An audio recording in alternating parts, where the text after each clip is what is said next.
एक तरफ है मोदी जी की गारंटी, वहीं दूसरी तरफ है राहुल गांधी का न्याय पत्र, वहीं तीसरी तरफ है हिंदुस्तान की जनता। और हिंदुस्तान की जनता को 4 जून का इंतजार था और हम 4 जून के बिल्कुल करीब हैं। आखिर कौन बनेगा भारत का नया प्रधानमंत्री, श्रीमान राहुल गांधी या फिर श्रीमान नरेंद्र मोदी? लेकिन कौन बनेगा भारत का प्रधानमंत्री, ये जानने से पहले हम ये जानते हैं कि कौन से राज्य में किस पार्टी को कितनी सीट मिल रही है। कई जगह से जानकारी निकालने के बाद हमें ये जानकारी मिली है। एनडीए गठबंधन बीजेपी को 281 से 350 सीटें और विपक्ष पार्टी इंडिया गठबंधन कांग्रेस को 145 से 201 सीट मिलने का अनुमान है, यानी मिल रही है। पूरे भारत में बीजेपी ने लगभग 15 पार्टियों के साथ गठबंधन किया है। टीडीपी, जेडीयू शिवसेना,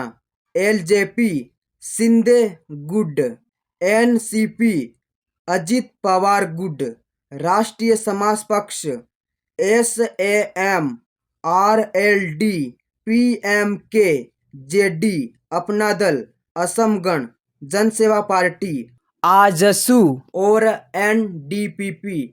और पूरे भारत में कांग्रेस ने 12 पार्टियों के साथ गठबंधन किया है।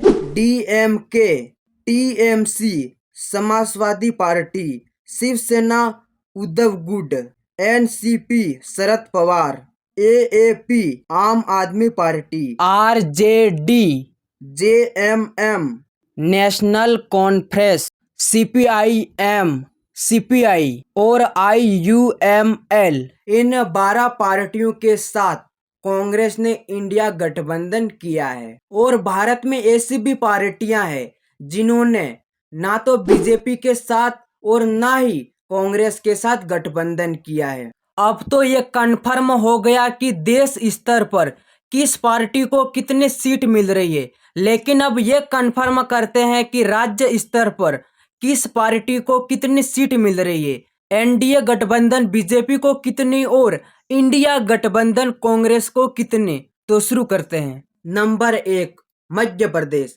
मध्य प्रदेश में कुल 29 लोकसभा सीटें हैं, जिसमें से बीजेपी को 23 से 26 सीटें मिल सकती है और कांग्रेस को 3 से 6 सीटें मिल सकती है। नंबर 2, उत्तर प्रदेश। उत्तर प्रदेश में कुल 25 सीटें हैं, जिसमें से एनडीए गठबंधन बीजेपी को 54 से 57 सीटें और विपक्ष इंडिया गठबंधन कांग्रेस को 17 से 22 सीटें मिल सकती है। नंबर 3, बिहार। बिहार में कुल 40 सीटें हैं, जिसमें से बीजेपी यानी एनडीए गठबंधन को 32 से 37 सीटें मिल सकती है और विपक्ष इंडिया गठबंधन कांग्रेस को 3 से 6 सीटें मिल सकती है। नंबर 4, राजस्थान। राजस्थान में कुल 25 लोकसभा सीटें हैं, जिसमें से एनडीए गठबंधन बीजेपी को 19 से 21 सीटें और विपक्ष इंडिया गठबंधन कांग्रेस को 4 से 6 सीटें मिल सकती है। नंबर 5, गुजरात। गुजरात में कुल 26 लोकसभा सीटें हैं, जिसमें से एनडीए यानी बीजेपी गठबंधन को 22 से 25 सीटें मिल सकती है और इंडिया गठबंधन कांग्रेस को 0 से 3 सीटें मिल सकती है। Number 6, Chhattisgarh.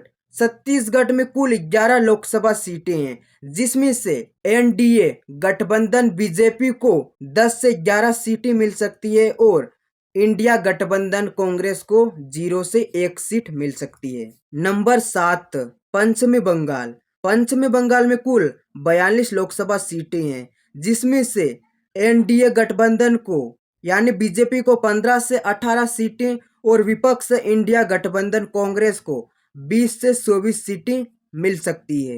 Number 8, Maharashtra.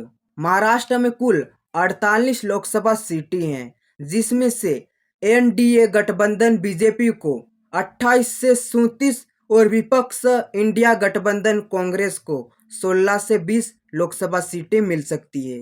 Number 9, Delhi. Delhi में कुल 7 लोकसभा सीटें हैं, जिसमें से एनडीए गठबंधन बीजेपी को 6 से 7 और इंडिया गठबंधन कांग्रेस को 0 से 1 लोकसभा सीट मिल सकती है। नंबर 10, पंजाब। पंजाब में कुल 13 लोकसभा सीटें हैं, जिसमें से एनडीए गठबंधन बीजेपी को 1 से 2 सीटें और विपक्ष इंडिया गठबंधन कांग्रेस को 8 से 11 सीटें मिल सकती है। नंबर 11 हरियाणा। हरियाणा में कुल 10 लोकसभा सीटें हैं, जिसमें से एनडीए गठबंधन बीजेपी को 7 से 8 सीटें और विपक्ष इंडिया गठबंधन कांग्रेस को 2 से 3 सीटें मिल सकती है।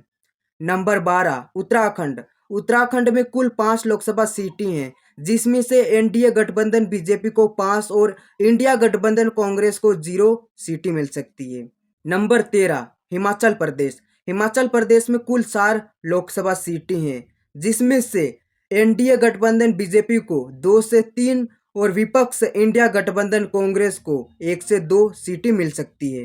नंबर 14 तमिलनाडु। तमिलनाडु में कुल 39 लोकसभा सीटें हैं, जिसमें से एनडीए गठबंधन बीजेपी को 1 से 2 और इंडिया गठबंधन कांग्रेस को 30 से 31 सीटें मिल सकती है। नंबर 15 कर्नाटक। कर्नाटक में कुल 28 लोकसभा सीटें हैं, जिसमें से एनडीए गठबंधन बीजेपी को 13 से 15 सीटें और विपक्ष पार्टी इंडिया गठबंधन कांग्रेस को 11 से 13 सीटें मिल सकती है।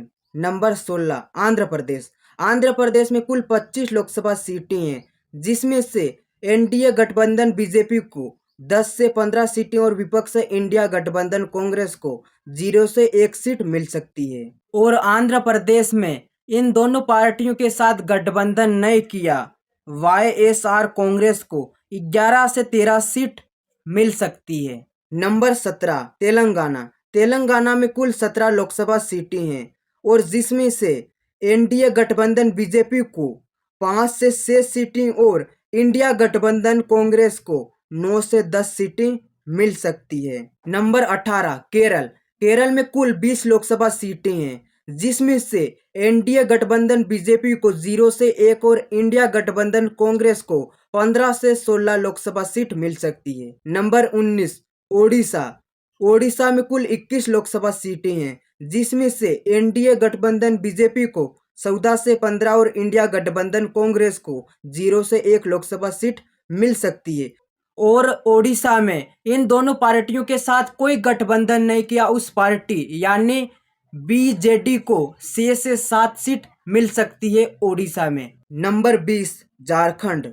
झारखंड में कुल 14 लोकसभा सीटें हैं, जिसमें से बीजेपी को 8 से 9 और विपक्ष पार्टी कांग्रेस को 2 से 4 सीटें मिल सकती है। नंबर 21 जम्मू कश्मीर। जम्मू कश्मीर में कुल 5 लोकसभा सीटें हैं, जिसमें से बीजेपी को 1 से 2 और कांग्रेस को 2 से 4 लोकसभा सीट मिल सकती है। नंबर 22 गोवा।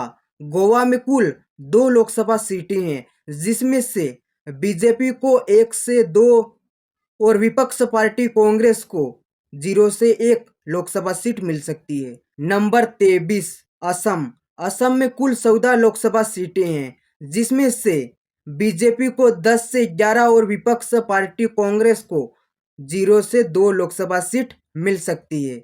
नंबर 24 मणिपुर। मणिपुर में कुल 2 लोकसभा सीटें हैं, जिसमें से बीजेपी को 0 से 1 और कांग्रेस को 1 से 2 लोकसभा सीट मिल सकती है।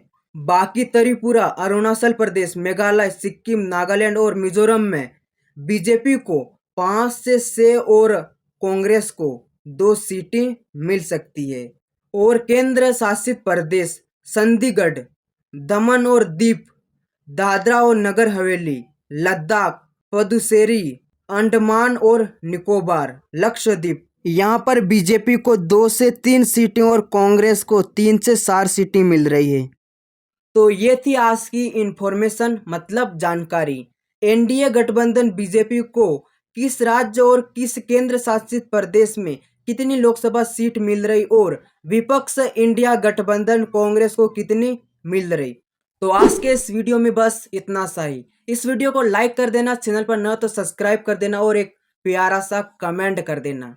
बाकी मिलते हैं अगले वीडियो में, तब तक के लिए जय हिंद, जय भारत, वंदे मातरम, जय जोहार।